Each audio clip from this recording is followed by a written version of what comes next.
everything that is going to be happening this week, the stuff I want to talk about today.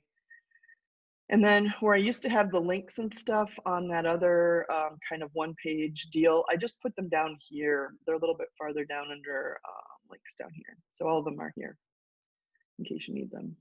I need to change it up, but I feel like this is going to be more efficient for everybody. I don't know why I didn't think of doing it this way before. I don't know. All right, so there's some updates that I want to talk about with you. While I'm doing that, if there's something else that you want me to talk about today, you know, college-wise or what's going on with school-wise, you can go ahead and put it in the chat. And when I'm finished with the updates or later on before we sign off, I'll go through them and see if there's anything that I can answer for you, or if you're working on something and you have a question. You don't have to send it to everybody. You can, but you can also just send it in a private chat to me, and I'll go through all those items before we sign off today. Because I think with only one day that we're meeting up, you know, I want to make sure that I get to everything that you might be wondering about. So you can do that while I'm going over these updates and stuff.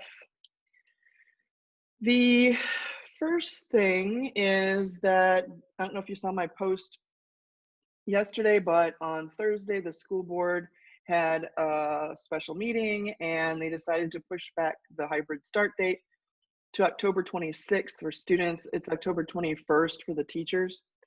And then that is, then it's optional for us between now and then. So what that means is that if you are going to go on hybrid, you will not actually go on hybrid until October 26th. And if you were going to do virtual, well, nothing changes really. If you're going to stay on virtual, then it's pretty much the same thing. But it does mean that here I am in my dining room again, because I didn't see the point of going to school and taking that risk when I didn't need to. They do have school open starting on Wednesday for students that have connectivity problems or don't have devices. So it's kind of hard, as you can imagine, to get the word out to those students because they don't have internet or devices. So if you know somebody who hasn't been able to, this is district-wide, if you know somebody who hasn't been able to get on to see their assignments, or you're like a friend of the family, someone at your church, someone in your neighborhood who's been having those issues, let them know to reach out to the school that the students go to, because they can start going to campus. They're going to run like the computer labs and have people monitoring them in computer labs for the next 3 weeks or 4 weeks until hybrid starts. So just, I mean, obviously, if you're here, you might not be having issues. Another thing with issues is that they just got some new hotspots. So if you use a school hotspot and it's giving you trouble, number one, you should be turning it off every night. If you're not doing that, that could be part of the problem. Your data is going to have issues. The other thing is that they have new ones that you can go and switch out for the new ones. So maybe yours is just kind of like, you know, giving up the ghost. You can go to the library and switch it out for a different hotspot. The problem with the hotspots is that they're limited in their data. So, you know, you join a couple Zoom meetings and that's pretty much it for the month. But there are some people that are using them, and so you can maybe get the word out on that too. What else did I want to say about hybrid and whatnot? No chats yet. All right. Next thing on the list is college fair. There is a college fair this week. I posted about that last week too. It's obviously virtual. If you go down in this little week 5 folder that I set up for you, you can click where it says college fair and you can sign up for that. Over 300 colleges are going to be represented there. I don't know how they're going to do it virtually, whether you're just watching something. I don't know, maybe they're going to breakout rooms for the different schools. I have no idea. But if you go to this website, TechRow, there are instructions over here on how to sign up for the college fair. Normally they would do this in the gym, right? At the beginning of the year, they would set it up for juniors and seniors to go and meet with different reps and talk with them. So if you want to participate in that, definitely sign up, but that is happening this week. So sign up today, and then, I don't know, maybe it's going to give you more instructions about when that's happening later in the week, but that'd be a good thing for some of you to check out. This is like an overview of what to expect and how to set up and sign up for that. You have to have a barcode, I think. So this will walk you through the steps of how to register for that college fair. I know a lot of students start getting information from schools when they sign up for that. So if you're not sure where you're going to go, that might be a good thing. Where was I? FAFSA opens this week. You should be working already on your Apply Texas. The goal for that is the middle of October to be finished, or the end of October, kind of at the latest, is the expectations of the counselors. And they just have your best interest at heart, because you have to have a certain part of the Apply Texas done before you do the FAFSA. And that opens this Thursday. So FAFSA is your financial aid application. And that's the one that's going to, give you a lot of information, not just funds possibly, but also other information. A lot of other scholarships will ask you what your EFC is, and you get all that information from when FAFSA returns their information to you. So the federal government funds are kind of like a bank account every year. It's not unlimited. So the people who wait to do their FAFSA until, second semester or the summer only get what's left over after all the students who already signed up for financial aid applied in the fall. So if there's nothing left over, then those students don't get anything. It kind of gets depleted as people qualify for financial aid. So that's why we want to encourage people to sign up for FAFSA in October when all the funds are there and you can start to get yourself settled for your financial stuff with your college. I think we saw in some of those infographics that the more money you can get, the better. So it's good to do that, fill out that financial aid ahead of time. Also, I hate to say it, but I think it's true. I don't really hate to say it. I just think it's true and people don't like to talk about it. Sometimes we make the decisions on where we go to school based on financials. Where are you going to end up having to pay the least, or, and so financial aid is a big chunk of that. Once you see how much you're going to get from FAFSA, then you can start making your plans and looking at tuition and seeing what it would cost to live in some of the places that you're applying to. And cost of living is very different, right? It costs a different amount of money to live in the Valley than it does to live in Austin, for example. I went to a supermarket in Austin, I think it was last summer. We were visiting some friends up there, and they were charging like $1 per lemon.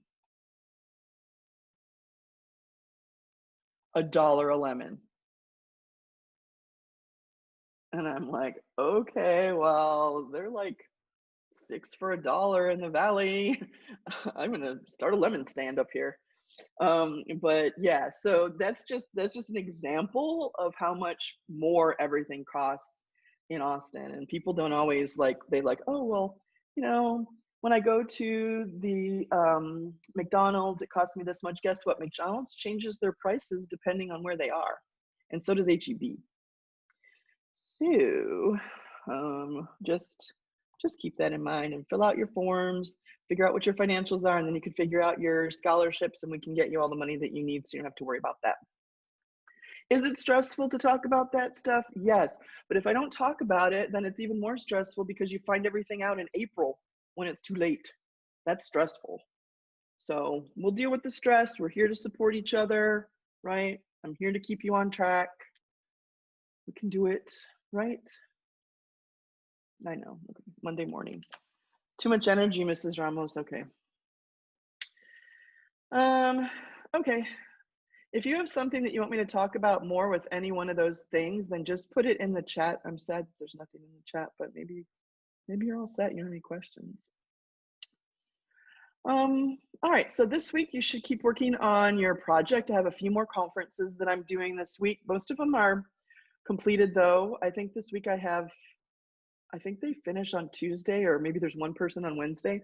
So If you want another conference, if you want to talk about your college application, if you want to talk about your essay, if you want to talk about you know, your project that you're working on, if you're stuck and you need some help, then, you know, just communicate with me and we'll set up a time, kind of like we did with your conference from before. I might not have like a sign up sheet, but if you email me, you could pick out a time and I'll, you know, like those afternoon hours, 2:45 till 4, I'm available here for you. So, you know, if you run into a situation where you want to have a conference, then we can meet up if you want to talk about your progress through your project. Um, I skipped number 1. This week I'm going to have you write a resume. I noticed that on the planning chart that I had you do and through my conferences I've been having, about 80% of you guys do not have a resume or have one that you're not really, like, you did it real quick just to do something and it's not really a, you know, official resume that you would want to pass out. A lot of applications will ask you for a resume. Plus, whenever you're getting a teacher recommendation, you should give the teacher your resume. I've been talking about that with a bunch of people. So I decided to make a little seminar so that you can work on a resume. And I'm just going to go ahead and make it an assignment, but it's not due until a week from Wednesday. I'm trying to be, you know, flexible with dates so you have enough time to do all your other stuff. I don't know if the other teachers give you everything on the beginning of the week and you have all week to work on it, or if they drop assignments every day, or I don't know how people do it, but maybe it's a mixture. So if you look down here underneath in that same folder, you will see where it says resume seminar. So what I did was, just like the college admissions essay, I set up a seminar where you can go through. And let me just walk you through some of the things of it, because some people were like, I don't even know what a resume is supposed to look like. So I made a little walkthrough for you so that you can work on a resume. And if you already have a resume, now's the time to update it, right? Make it the way that you want to for your college applications and all that stuff. So each page is kind of like an info. I didn't put videos on here like I did with the other one because it's sort of self-explanatory. But on the second slide here, you can see that here's an example of a student resume. This is kind of like a, you know, basic one. Sometimes people get fancy with fonts and things, shapes, and I'll show you about some ways that you can do that if you want. But this is just a basic one, and you can kind of look that over and see how this person did it. It's not a real person. I made this person up as an example. But anyway, you can kind of see how they set it up. Not everybody's is going to be the same, and that's the point of a resume, right? It's about your experience and what you've done so far in your education. You know, you're still in high school, so you're not going to have tons of work experience likely, and you'll probably have more clubs, activities, and awards than you will work experience, and everybody understands that. But you can kind of see what this one looks like. There are other ways to do it. This isn't the only way, obviously. If you go through the slides here, I walk you through each section and how to do each section of the resume. I'm not gonna, you can read, so I'm not going to go through that. And so there's like 3 slides that go through how to list it, what order to list it. Sometimes people list things backwards. You have to list most recent first, and then you go back through time, because most people don't want to read more than 2 of those things on a list. And then there's some really cool templates. If you go to these links here, if you want to get fancy with it, you know, keep it classy, but you know, any teddy bears on there or anything like that. But I put some different links here that might help you if you want to jazz it up a bit, you know, put a little bit of your personality in there. You can just download these. If you've never done these before, you just click on them and then you can go through and see, like there'll be a little preview. Oh, wow, she looks very thoughtful and ready to take on a job, right? Like, oh, I might hire her. Maybe she's daydreaming. Maybe I don't want to hire her. I don't know. And you can customize this. So once you download it, like you don't have to put the, okay. You don't have to put the picture if you don't want to, you know, like you can just move everything around and change stuff. But if you like the color block situation and you like the layout, it might be easy to just use the template and then you can go ahead and customize it. I kind of like that it's got these little icons. That's kind of fancy and very business-like. So there's a bunch of different templates that you can choose, and I've linked them here so you can go. And the college essay guy, he's got a pretty good Twitter if you don't follow him. It's not his essays, but anyway, so there's some templates there for you. And then I put another page on the end of it. Sorry, I have a little bit of a sore throat. Just other things. What if I don't have any work experience? What if this is my first resume? You know, like, how do I make it look good when I don't have much to put? Stuff like that. But anyway, that's a walkthrough for you so that you can prepare a resume, and we'll just make that an assignment for next Wednesday. Sound good? No, but okay. We all know we need a resume, so it's not going to be the most fun thing ever. Where was I?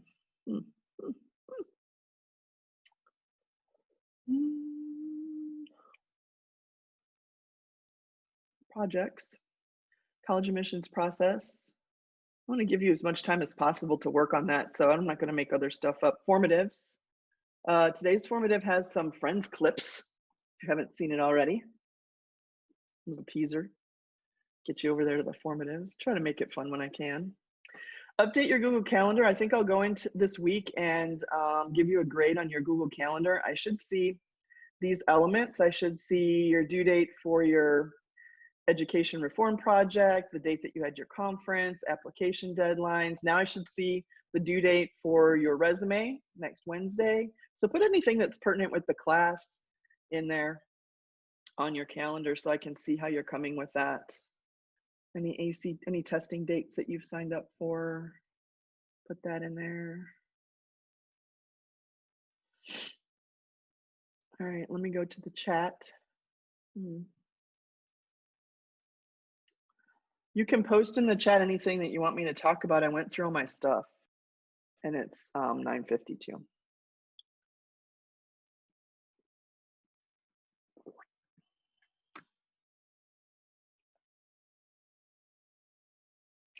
All right, question. My nephew is turning 15. No, 14. 05, no, 15. Oh my God. My nephew's turning 15. He needs a race car. I'm not buying him a race car.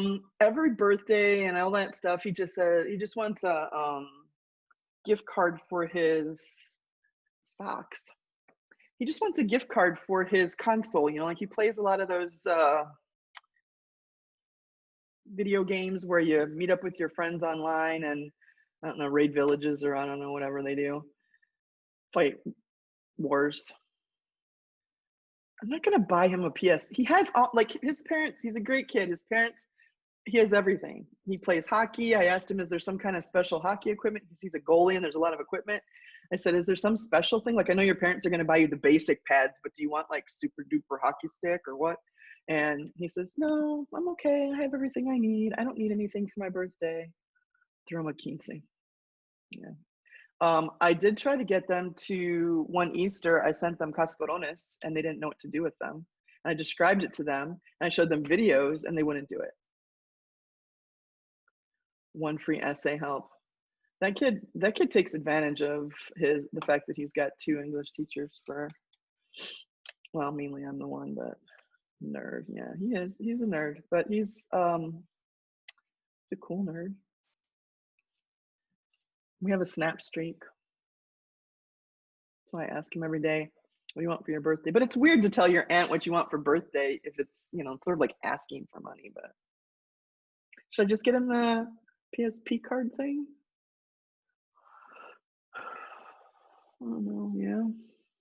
It doesn't seem very like meaningful.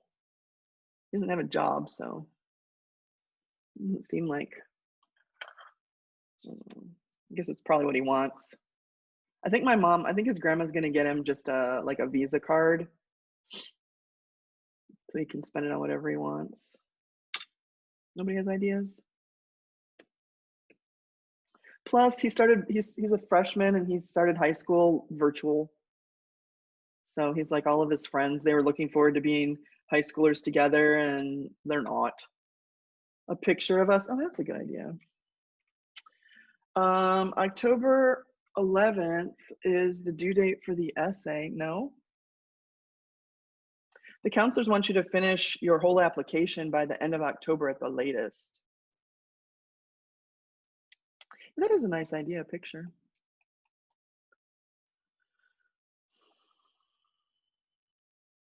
Probably a picture and a gift card.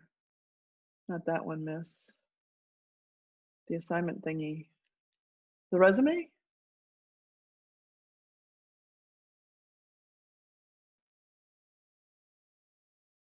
I think he means the project. Oh, the project. Yeah, that should be done around the 10th or so. I mean, we can be flexible if we need to be. I want to get 2 main projects done this semester.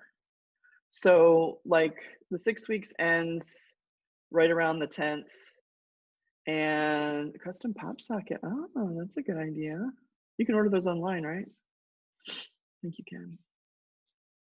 The scrapbook since he was little, that's a good idea too.